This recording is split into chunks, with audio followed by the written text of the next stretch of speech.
Hello everyone. In the previous video, we saw how a Turing machine works. So now let's study how to design a Turing machine in this video. Let's say this is the string we are taking. So I'll drop this so that we'll understand what we'll be doing. So let's say we have 3 A's and 3 B's. So we know how it works. It starts from here. When it sees the first A, it marks it as X. Then this pointer moves till it reaches the first B. It will mark the first B as Y. It will come back, move left till it reaches the first X. Then right of it will be the first unseen A. It will mark it as X. Then again start moving right till it reaches the first unseen B. So it will be made Y. Then it again moves left and this procedure continues. So now let's design a Turing machine for it. So let's say the first state is A. So initially what we are doing, whenever we see a, we make it as X and move right. So how to write it in a transition? Whenever I am seeing A, make it as X, move right. So this is a simple thing which denotes it. So then we'll land into some other state. So after this, what we do? We want to see the first B and make it as Y, then move left, right? So we'll reach here.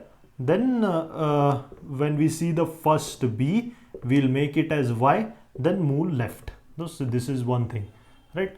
We are missing something on the B transition. So when we make it as, so initially when we make first A as X, there will be only number of A's, then we reach first B. Now take this, assume that now this much is done.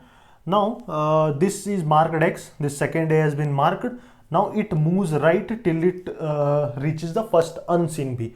So while moving right, it can there can be any number of A's, right? There can be any number of A's. For example, now this is A, we are not doing anything to this A because we want B now. So there can be any number of A's, we'll not do anything to it, we'll keep it as A and move right. So this transition will come here. Similarly, we'll keep moving right till we reach the first unseen B. So on the way there can be any number of A's, we'll keep A as it is and move right. Similarly, there can be any number of Y's. So these Y's, I'll keep it as Y and move right. I'm not going to do anything to it, right? So this is clear, I guess. So now when we reach the first unseen B, we'll make it as Y, then we'll come left, we'll move left, till we see the next unseen A. So and then the history will repeat, right? So we'll be coming back here. Why? Now it will come back here. It will come back here till when? Till it sees the first X. Keep it as X. Keep it as X. Don't change anything. Then start moving right. Why? Because I want the next unseen A. I'll start moving right. Then again this history repeats. So here we missed out something, right? So when we have reached B, we made it Y, then we came left. Then while moving left, there can be any number of Y's, right? There can be any number of Y's. We don't do anything to it. So the Y will keep it as Y and keep moving left. This is one thing. And there can be any number of A's also, right? There can be any number of A's. A's will keep it as it is. Keep A as it is and keep moving left. So we'll keep moving left till we reach the first X. So when we reach the first X, we'll keep it as X only. We'll not do anything. We'll start moving right. So we'll start moving right. Now when we see the first A, we'll make it as X and start move right. So when I see A, I'll make it as X, moving right. So this loop continues.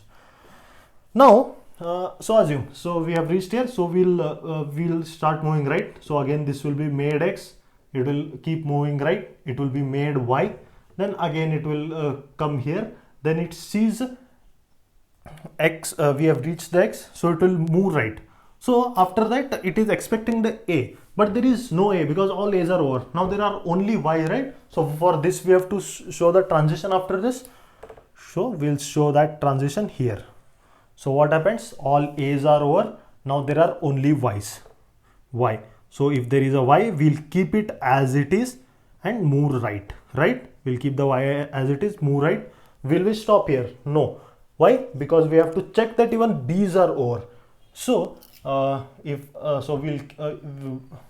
we see After x, if we see y, we'll keep the y as it is and move right, right? We'll keep moving right, and from here we'll draw an accepting state, that is so here while moving we might see any number of y's, right? There can be any number of y's. We'll keep it as y and keep moving right. So we'll keep moving right till we reach the last y. So till we reach this y. After that, what is there? Blank. So when we reach blank, keep it as blank, then what?